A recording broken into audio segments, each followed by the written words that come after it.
Hey guys, welcome back to the channel. In this tech tutorial video, we're going to reveal to you how you can verify your account on CloudConvert in 2026.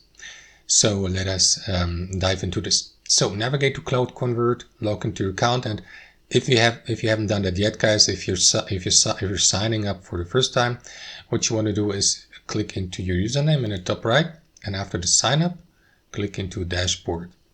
From there, guys, what you want to do is you most likely will see this notification at the top of your dashboard if you just created your account, because new accounts will have or will be requested to verify the account via email.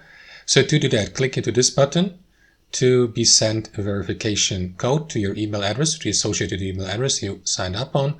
Then navigate to email inbox.